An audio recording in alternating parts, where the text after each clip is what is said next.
कि गांधी दो चीजों को मुख्य मानते थे। एक, हिंदू मुस्लिम एकता, दूसरा जाति व्यवस्था का अंत। और आरएसएस का मुख्य आधार है, एक, मुसलमानों को हाशिए पर डालो, उनके खिलाफ प्रोपेगेंडा करके भावनात्मक मुद्दों को, आइडेंटिटी इश्यूज को जगाकर उनको राजनीति को मजबूत एक तरफ, और दूसरी तरफ जो दलित हैं उनको नई भाषा में पीछे रखने की कोशिश करो। दलित हो, आदिवासी हो, महिला हो। और जब गांधी जी इन तीनों चीजों के विरोध में थे।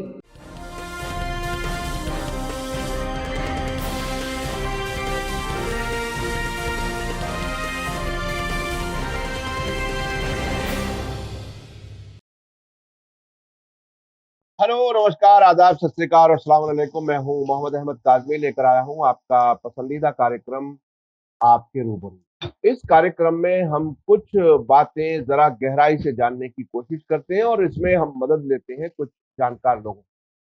अभी इस वक्त देश में महात्मा गांधी जी का जन्म दिवस मनाया गया 2 अक्टूबर को, और इसमें बड़ी अजीब एक कॉन्फ्लिक्टिंग सी सिचुएशन होती है। जब जब 2 अक्टूबर आता है तो ऐसा लगता है कि सरकार कुछ कंफ्यूज है, वो क्या करे, किधर जाए। चूंकि सरकार एक तरफ नाथूराम गोडसे के मंदिर बनाने वालों को भी सपोर्ट करती है, और महात्मा गांधी के पुतले पर गोली चलाने वालों पर भी कोई कानूनी कार्रवाई नहीं करती। लेकिन साथ साथ फिर भी गांधी जी के का रिस्पेक्ट भी करना एक मजबूरी है। इस पर बात करेंगे। और इसके अलावा महात्मा गांधी जी का क्या नजरिया था आरएसएस के बारे में, जी, और आरएसएस का महात्मा गांधी जी के बारे में क्या नजरिया था, ये हम जानने की कोशिश करेंगे। हमारे आज खास मेहमान है डॉक्टर राम पुनियानी जी, मुंबई से, जो अपने आप को इतिहास का स्टूडेंट कहते हैं, लोग उन्हें इतिहासकार कहते हैं। इसके अलावा आपने कम्युनलिज्म पर, आरएसएस पर और कई ऐसे इश्यूज पर जो जिससे धर्मनिरपेक्षता की रक्षा हो सके, ऐसे टॉपिक्स पर कई किताबें आपने लिखी हैं। राम पुनियानी जी, वेलकम है आपका। मीडिया स्टार वर्ल्ड को आपने समय दिया, बहुत शुक्रिया। आप ये बताइए कि हम बात आगे बढ़ाने से पहले पहले हम ये समझना चाहते हैं कि महात्मा गांधी जी का क्या नजरिया था आरएसएस के बारे में, और आरएसएस को वो किस नजर से देखते। देखिए, महात्मा गांधी जो थे वो पूरे देश में जो राष्ट्रवाद बन रहा था, भारतीय राष्ट्रवाद, इंडियन नेशनलिज्म, उसके प्रतिनिधि के रूप में आए। और उन्होंने 1933 के बाद से बहुत सारी यात्राएं चालू की जो छुआछूत की प्रथा के खिलाफ थी। तो इससे जो ये संगठन था आरएसएस, हिंदू महासभा, वो इनके इस प्रकार के कार्यों से पूरी तौर से दूर रहे। और आपको ये भी बता दूं कि 1920 में जो आंदोलन हुआ, उस समय तो खैर आरएसएस नहीं थी। 1930 में जो आंदोलन हुआ, सिविल डिसोबीडियंस मूवमेंट, उससे भी आरएसएस ने अपने आप को दूर रखा। तो इससे ये दो नजरिए। तीसरी जो बात महात्मा गांधी ने सबसे बड़ी की, वो थी हिंदू मुस्लिम एकता की। और इसमें भी जहां तक आरएसएस का प्रोपेगेंडा था, वो मुसलमानों के खिलाफ था। जबकि महात्मा गांधी, अब मैं वैचारिक रूप से अगर आपको बताऊं, तो आरएसएस की शुरुआत से ही इन्होंने कहा कि भारत की जो समस्याएं हैं वो मुसलमान राजाओं के आने से हुई हैं। और महात्मा गांधी की इतिहास के बारे में समझ थी कि यहाँ हिंदू राजा भी थे, मुसलमान राजा भी थे। और मुसलमान राजाओं की हिंदू रियाया, हिंदू राजाओं की मुसलमान रियाया की चैन से रहती थी। और जो झगड़ा लगाया है वो ब्रिटिश के आने के बाद लगा है। तो ये गांधी का सोच था। और आरएसएस का सोच था कि ये मुसलमान राजा आए और उन्होंने यहाँ जबरदस्ती से इस्लाम फैलाया, मंदिर तोड़वाए। ये उन्होंने अपनी शाखाओं में प्रचार करना चालू किया।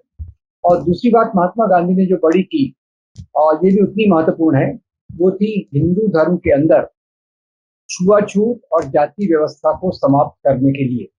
तो उसके लिए उन्होंने 1933 के बाद बहुत सारी यात्राएं चालू की।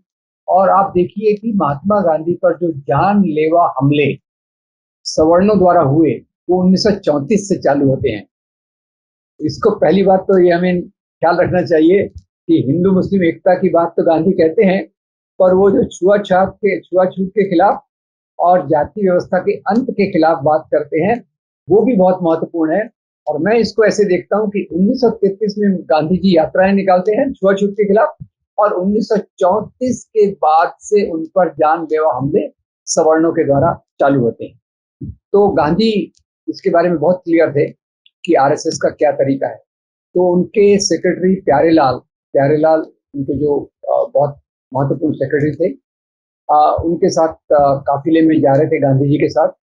तो एक जगह आरएसएस की शाखा लगी हुई थी।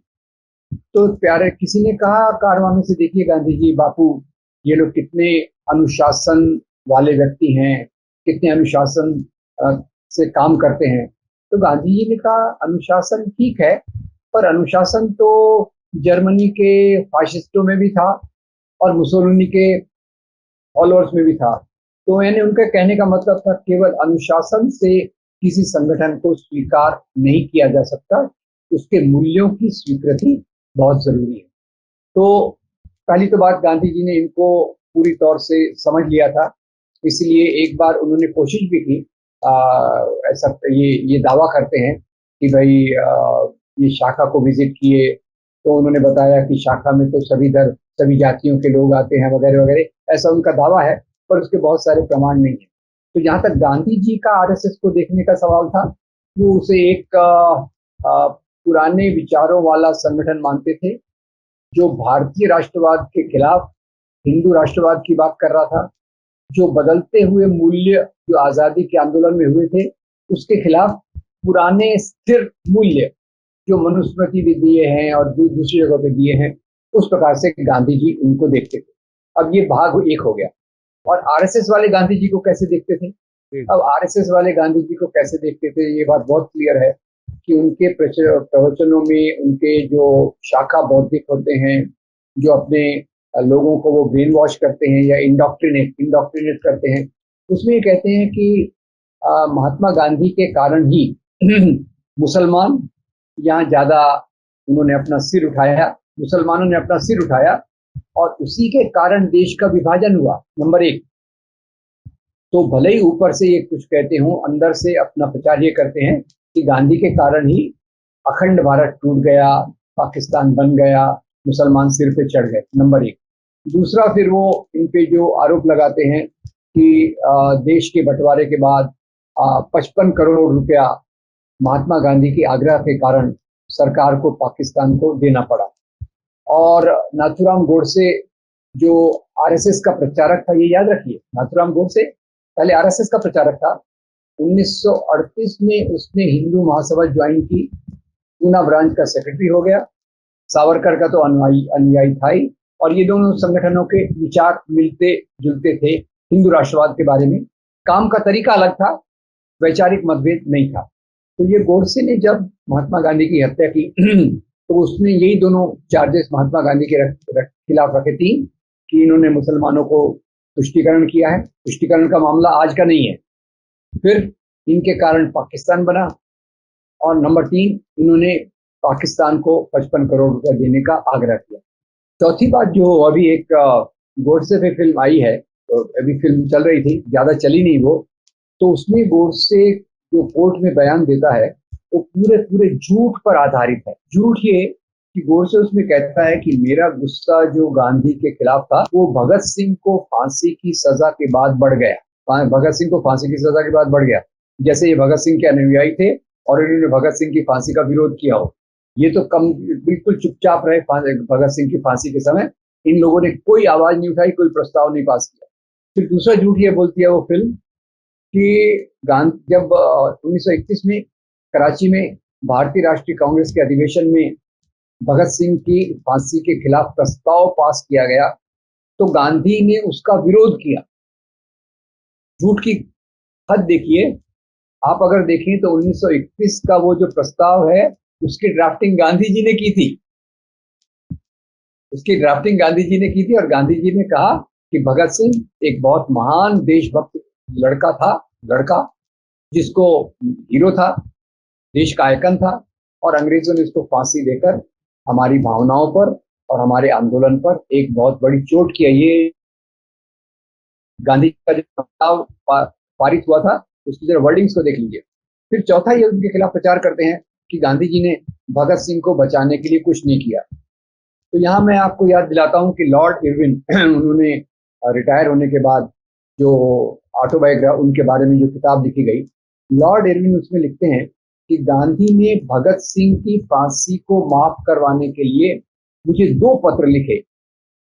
मैं पत्रों से प्रभावित हो गया कि देश का इतना बड़ा नेता फांसी, जो अहिंसा को मानता है, वो फांसी की सजा का विरोध कर रहा है, तो इसकी बात को सीरियसली लेना चाहिए। तो वो आगे लिखते हैं कि मैंने ये बात इंग्लैंड में भेजी सेक्रेटरी ऑफ स्टेट को, क्योंकि वो तो फैसला ले नहीं सकते थे। तो सेक्रेटरी ऑफ स्टेट ने कहा नहीं, ये संभव नहीं है, इनको फांसी की सजा देनी ही चाहिए, नंबर 1। नंबर 2, लॉर्ड इरविन लिखते हैं कि मैंने जब ये इसका गांधी जी के पत्र को के बारे में सोचना चालू किया, तो पंजाब के जो अंग्रेज ऑफिसर थे उन तक ये बात पहुंची, पुलिस ऑफिसर, दूसरे अफसरशाह, और उन्होंने एक स्वर में कहा कि अगर भगत सिंह की सजा माफ हो गई तो हम सब लोग इस्तीफा दे देंगे। तो ये, क्योंकि भगत सिंह ने जो फांसी की सजा हुई तो सॉन्डर्स के मर्डर के कारण हुए, जो पंजाब में था। तो ये 2 कारण थे जिसके कारण ये नहीं हुआ। अब मुख्य बात जो सवाल है, आज गांधी जी की अंतर्राष्ट्रीय प्रतिमा इतनी बड़ी है कि कोई ऊपर से उनका विरोध कर नहीं सकता। तो छुपे छुपे अपनी शाखाओं में ये वो ले प्रचार करते हैं। और आपने जैसे बिल्कुल सही बताया कि उनके पुतले पर गोलियां मारी गई, और उनके जन्मदिन पर गोडसे का ट्विटर बहुत चलता है। तीसरा, आप ख्याल कीजिएगा काजमी भाई, अभी बंगाल में दुर्गा पूजा का उत्सव चल रहा है, तो उसमें दुर्गा माता जो महिषासुर का वध करती है, उसको गांधी के रूप में बनाया। तो ये सब चीजें देखकर लगता है कि इनका जो प्रोपेगेंडा मशीनरी है, वो प्रोपेगेंडा मशीनरी अपने काम में लगातार उसी रूप से चल रही है। और क्यों, मुख्य बात क्या है कि गांधी 2 चीजों को मुख्य मानते थे। एक, हिंदू मुस्लिम एकता, दूसरा जाति व्यवस्था का अंत। और आरएसएस का मुख्य आधार है, एक, मुसलमानों को हाशिए पर डालो, उनके खिलाफ प्रोपेगेंडा करके भावनात्मक मुद्दों को, आइडेंटिटी इश्यूज को जगाकर खुद को राजनीति को मजबूत एक तरफ, और दूसरी तरफ जो दलित हैं उनको नई भाषा में पीछे रखने की कोशिश करो, दलित हो, आदिवासी हो, महिला हो। और जब गांधी जी इन तीनों चीजों के विरोध में थे, तो दलितों को बराबरी देना चाहते थे, आदिवासियों को सामने लाना चाहते थे। और आप देखिए उनके आंदोलन में महिलाएं कितनी थी। ये भारत में पहली बार हुआ कि महिलाएं इतनी बड़ी संख्या में गांधी जी के आंदोलन के साथ जुड़ी। तो ये तीनों जो महात्मा गांधी के विचार, आधुनिक भारत की नींव। अब भारतीय संविधान में देश बहुत बड़ा है, विभिन्न मत के लोग रहेंगे, अलग अलग भाषा में बात करेंगे, पर महात्मा गांधी ने भारत की आत्मा का मूल पकड़कर उसको उसके आधार पर आंदोलन किया।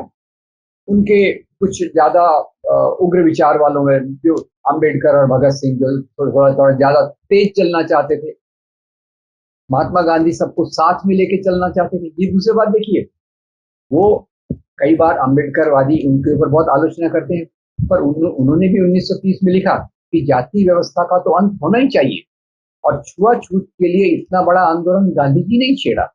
और आखिर में उनकी मृत्यु क्यों हुई?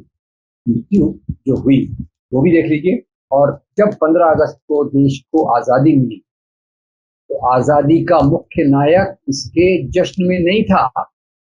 क्यों नहीं था? कि उसको ज्यादा फिक्र थी हिंदू मुसलमान एकता की। और उन्होंने जो फास्ट किया था 55 करोड़ का, आखिरी बात कह दूं आपको, उन्होंने जो अंत में जब बहुत सारे रिफ्यूजीज, हिंदू रिफ्यूजी पाकिस्तान से आए, मुसलमान रिफ्यूजी यहाँ से पाकिस्तान गए, तो कई रिफ्यूजीज ने यहाँ आकर मस्जिदों में डेरा डाल दिया जो पाकिस्तान से आए थे। मुसलमानों की प्रॉपर्टी पर उन्होंने कब्जा करने लग गए। तो वहाँ गांधी जी ने कहा ये नहीं होना चाहिए, न्याय की व्यवस्था चलना चाहिए, रिफ्यूजीज को पूरा आदर करना चाहिए। और इसमें उन्होंने 7 शर्तें रखी थी अनशन के लिए। उसमें एक भी शर्त 55 करोड़ की नहीं थी। 55 करोड़ का जो मामला था तो वैसे ही उन्होंने उठाया था कि भाई हम एक नया देश बन रहे हैं, हम अपने पुराने कमिटमेंट्स को, पुरानी हमारी जो प्रतिबद्धता है उसको छोड़ देंगे। दुनिया हम पे कैसे विश्वास करेगी? हमको तो कल दुनिया में रहना है, दुनिया हम पे थू थू करेगी। तो एक देश को नैतिक आधार देने के लिए उन्होंने अपनी राय की थी। और उनके अनशन में आप अभी भी निकाल सकते हैं, उनका जो आखिरी अनशन था उसकी जो उन्होंने 7 शर्तें रखी थी, सभी शर्तें हिंदू मुस्लिम एकता से जुड़ी हुई थी। तो ऐसे व्यक्ति को आरएसएस एक तरफ से इग्नोर नहीं कर सकता और दूसरी तरफ से उसके मूल्यों पे चलना भी नहीं है, उसके मूल्यों के विरोध में चलना है, ये उनकी दुविधा है। इसीलिए दुनिया में जाते हैं तो कहते हैं हम गांधी के देश से आए हैं, और यहाँ भी गांधी के जो ट्रीटमेंट हो रहा है, यानी एक वो रहता है ना, हाथी के दांत दिखाने के और खाने के। अच्छा, पुनियानी जी, आप आजादी के बाद मुख्तलिफ मरहले आपने देखे हैं और नजरियाती उतार चढ़ाव भी आपने देखे हैं, सरकारें बदलती देखी हैं। एक बात आम तौर पर कही जाती है कि जब किसी बात को भुलाना हो, किसी जुल्म से लोगों को उसको ओझल करना हो, तो उसका इलाज टाइम है। वक्त जैसे जैसे गुजरता है, नई नस्लें आती हैं और नई बात को वो कबूल करती हैं। अब जैसा कि आपने कहा कि महात्मा गांधी जी की जो जो छवि है, जो पहचान है, वो इतनी बड़ी है कि उसे नकारा नहीं जा सकता।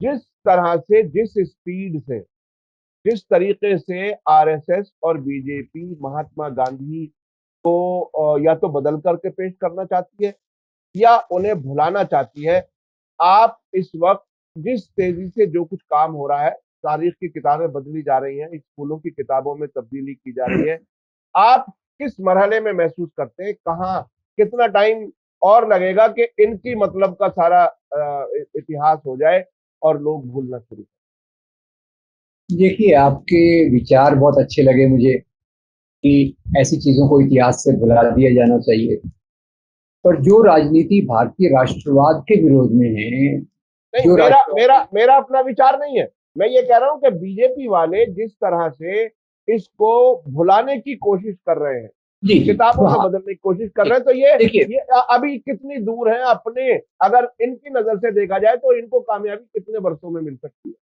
कौन से मरहले ये में? तो देखिए, महात्मा गांधी का योगदान इतना बड़ा है, उनको भुलाना असंभव है। कितनी भी आप कोशिश कर लीजिए, कोशिश उनकी पूरी है। आप देखिए, महात्मा गांधी को केवल वो स्वच्छता अभियान से जोड़ दिया, बाकी कोई भी जो योजनाएं हैं और कोई भी हमारी जो याद करने की चीज है, उसमें गांधी कहीं नहीं है। किताबों में उनका जो महत्व था, किताबों में उनकी बातों को कम कर आंका जा रहा है, किताबों में उसको धीरे धीरे कम किया जा रहा है। और जो भी प्रोपेगेंडा हो, केवल वो शुरुआत में गांधी का नाम लेकर बाकी सब चीजों में दूसरे नायकों को ले आएंगे। सरदार पटेल हो गए, सुभाष चंद्र बोस हो गए, भगत सिंह हो गए। और मुख्य बात यह है, ऐसे नायकों को सामने प्रस्तुत करने की कोशिश कर रहे हैं जो खुद महात्मा गांधी को तो थोड़ा बहुत मतभेद तो होगा। सरदार पटेल और महात्मा गांधी का तो कोई मतभेद नहीं था।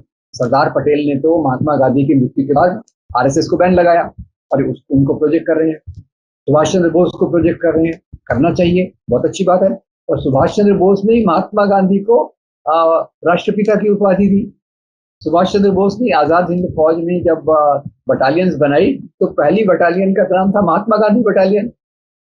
तो और महात्मा गांधी भी इनका आदर करते थे। तो ये चीजों को कहते हैं ना कि महात्मा गांधी की लकीर जो है, उसको छोटी करने के लिए ये बड़ी लकीरें खींचने की कोशिश कर रहे हैं।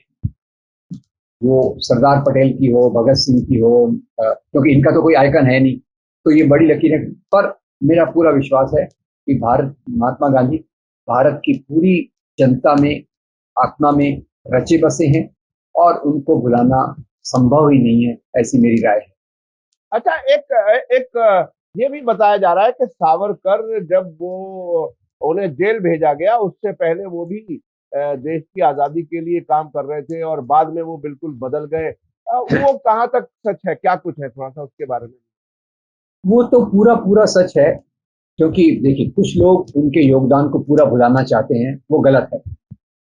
अंडमान जेल के जाने में जब उनको भेजा गया, उसके पहले वो ब्रिटिश विरोधी क्रांतिकारी थे, हमको ये बात मानना चाहिए। अब वो जेल की यातनाओं के कारण या दूसरे कारणों से वो उन्होंने विचार बदल दिया और ब्रिटिश विरोधी रवैये से वो ब्रिटिश के अनुयायी, उन्होंने जो अपने माफीनामे भी लिखे, उन माफीनामों में भी उन्होंने लगातार एक ही बात कही कि मैंने जो पहले किया उसको भुला दीजिए, वो गलत था, अब मैं आपके रास्ते पर चलूंगा, आपकी मदद करूंगा।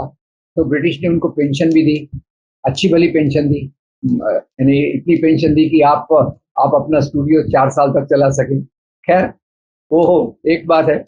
और ये बात बिल्कुल मैं इसलिए सावरकर को पूरा रिजेक्ट नहीं करता, पूरा स्वीकार भी नहीं करता। उनका पहला जो भाग है उसको स्वीकार करना चाहिए, और दूसरे भाग में उनकी जो विचारधारा है, उनका जो ब्रिटिश के प्रति समर्पण है, उसको पूरा पूरा विरोध करना चाहिए। अच्छा, इस क्या आरएसएस एक एक नजरिए के तौर पर जिस तरह से बात की जा रही है, आरएसएस के नजरिए में सावरकर को जेल भेजे जाने का नतीजा भी शामिल है, क्या आप ये कह रहे हैं? नहीं, आरएसएस के नजरिए में केवल एक ही भाग लिख देते हैं कि देखो उन्होंने कितना त्याग किया, वो जेल में गए, और जो दूसरा भाग है उसको पूरी तौर से छुपा देते हैं। तो उनकी जो अभी बहुत सारी उनकी सावरकर पे बहुत सारी जीवनियां आ रही हैं, वो जीवनियां उनके पहले भाग को वो मान के साथ करती हैं, और दूसरे भाग में के बारे में वो चुप रहती हैं। तो इसमें एक हिंदी में भी अभी एक पहली बार आया है शायद माफीनामे, सावरकर क्रांतिकारी माफीनामे हिंदू राष्ट्रवादी उद्भावना प्रकाशन में प्रकाशित किया है। तो उसमें उनके माफीनामों से पूरी आइडिया मिल जाती है कि उनका तरीका किस प्रकार से बदला। तो मैं तो एक इसमें बैलेंस व्यू रखना चाहता हूँ, संतुलित नजरिया रखना चाहता हूँ कि जो वो ब्रिटिश विरोधी थे उनको आदर करना चाहिए, पर जो उनका हिंदू राष्ट्रवाद था उसका विरोध करना चाहिए, जो ब्रिटिश के प्रति समर्पण था उसका विरोध करना चाहिए, ऐसा मुझे लगता है। अच्छा, अब जो मौजूदा सरकार है उसकी सबसे बड़ी मुश्किल क्या है, वो किस तरह से इसको हल करे? अगर अगर आपसे बीजेपी वाले पूछें कि भाई हम कहाँ जाएं, हमारा बैकग्राउंड हमारा ये है, लेकिन हम महात्मा गांधी की भी इज्जत करते हैं या नहीं करते, इस जिसे कहते हैं ना, इस क्वैगमायर से, इस दलदल से कैसे निकलें कि वो सरकार भी चला सके और लोग उन्हें एक्सेप्ट कर लें? देखिए, सबसे प्रमुख बात होती है विचारधारा की। विचारधारा की तो आपको पहले स्वीकार करना पड़ेगा कि हम एक भारतीय राष्ट्र हैं, इंडियन नेशन है, हिंदू राष्ट्र नहीं है। ये कहना पूरा गलत है कि यहाँ के सब लोग हिंदू हैं। तीसरा, जो वो अपनी शाखाओं में लड़कों को सिखाते हैं कि मुसलमानों के खिलाफ, क्रिश्चियंस के खिलाफ, कश्मीर के बारे में जो चीजें सिखाते हैं वो उन्होंने बंद करना चाहिए। चौथा, जो रास्ता गांधी ने दिखाया था कि कतार में खड़े आखिरी व्यक्ति के की बेहतरी के लिए सोचना चाहिए, वो नीतियां लाना चाहिए। आर्थिक नीतियां हों, सामाजिक नीतियां हों, उसमें कतार में खड़े आखिरी व्यक्ति के बारे में सोचना चाहिए। अगर बीजेपी खैर मुझसे कभी पूछेगी नहीं, तो पूछे तो मैं यही कहूंगा कि आप महात्मा गांधी की विचारधारा को स्वीकार कीजिए। आजादी के आंदोलन में जो मूल्य उभरे, जो भारतीय संविधान का मूल्य है, उसको स्वीकार कीजिए। अभी काजमी साहब, ये मैं आपको बताना चाहता हूँ कि भारतीय संविधान में दिया है कि अमीर और गरीब के बीच की जो आर्थिक विषमता है, आर्थिक डिस्क्रिपेंसी, उसको कम किया जाए। संविधान में लिखा है कि आप वैज्ञानिक सोच को प्रमोट कीजिए। तो अभी जो पूरा चल रहा है, कोरोना कोरोना ऐसे ठीक हो जाएगा, थाली बजाओ और फिर वो गोबर का लेप लगाओ, या कोई स्वामी जी आके कुछ देते हैं, तो हमारा संविधान कहता है कि आप वैज्ञानिक सोच को प्रमोट करो। और तीसरी बात यह है कि जो पूरा आज यूनिवर्सिटीज और स्कूल और कॉलेजेस में एक गलत प्रकार की बात कही जा रही है कि हम अनादिकाल से हिंदू राष्ट्र हैं, उस बात को भी इन्होंने दूर करना चाहिए, ताकि हम एक स्वस्थ परंपरा को लेकर, स्वस्थ परंपरा जिसमें अंबेडकर के मूल्य हैं, भगत सिंह का त्याग है, गांधी का त्याग है, गांधी के मूल्य हैं, इसके मेल जोल पे वो अगर चलें तो निश्चित रूप से समाज की प्रगति हो सकती है। बहुत बहुत शुक्रिया डॉक्टर राम पुनियानी जी, आपने हमें समय दिया।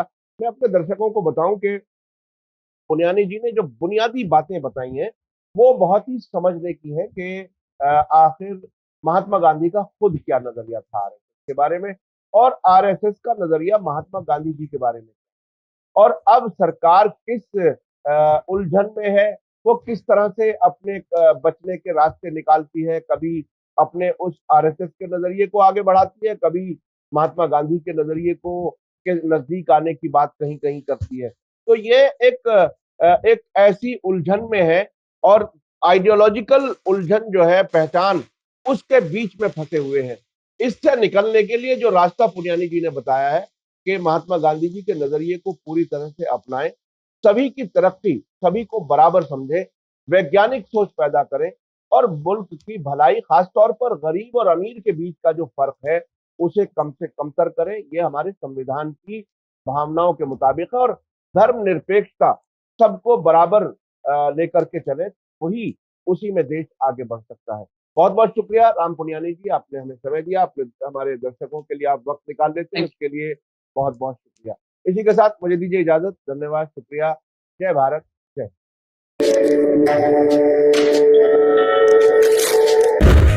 मीडिया स्टार वर्ल्ड के और वीडियो देखने के लिए हमारे चैनल को सब्सक्राइब करें और सीधे नोटिफिकेशन पाने के लिए बेल आइकन दबाएं। और अगर हमारी खबर सच्ची और अच्छी लगे तो अपने व्हाट्सएप, इंस्टाग्राम, फेसबुक और ट्विटर अकाउंट पर जरूर शेयर करें।